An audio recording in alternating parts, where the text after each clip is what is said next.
উচ্চ ফলনশীল মাঘী সরষে চাষ করে লাভের আশায় দিন গুনছেন উত্তর দিনাজপুর জেলার কানকি দেওগা এলাকার চাষিরা।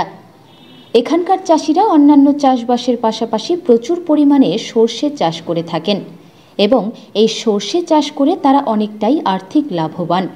সেখানকার স্থানীয় চাষি বিপ্লব মণ্ডল বলেন, তিনি এবছর তার নিজস্ব 2 বিঘা জমিতে উচ্চ ফলনশীল মাঘী সরষে চাষ করেছেন। বর্তমানে গাছের হৃষ্টপুষ্টতা দেখে তিনি মনে করছেন ভালো ফলন হবে।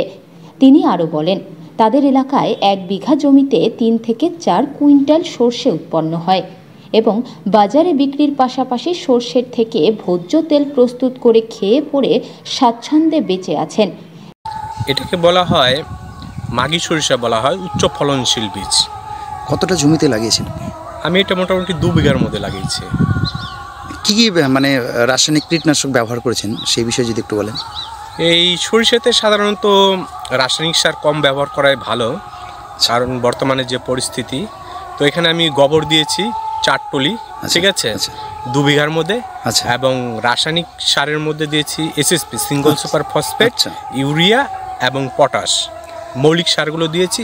আর সরষের মধ্যে যেটা সবচেয়ে প্রয়োজনীয় সেটা হচ্ছে বোরন, সেটা দিয়েছি। এই তো।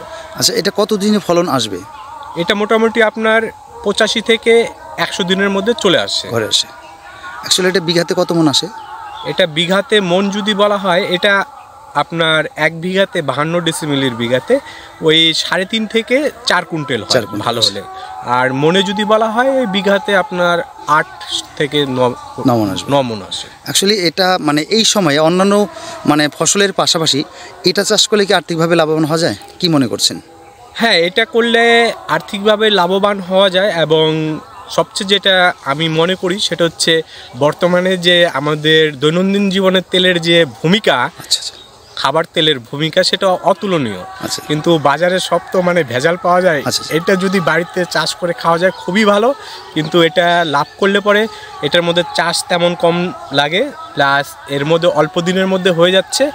আর সবচেয়ে যেটা প্লাস পয়েন্ট হচ্ছে এতে রাসায়নিক সার কম দিলেও খুব ভালো ফলন হয়। মানে মোট কথা এইটা চাষ করলে অনেকটাই লাভবান হওয়া যায়। হ্যাঁ, লাভবান হয়, পাশাপাশি তেলটা মানে ভোজ্য তেলটা মানে পাওয়া যায় আর কি। হ্যাঁ, একদম একরে। আপনার পরিচয়টা দেবেন। আমার নাম বিপ্লব মণ্ডল, আমি কানকি অঞ্চলের দেওয়া গ্রামের বাসিন্দা।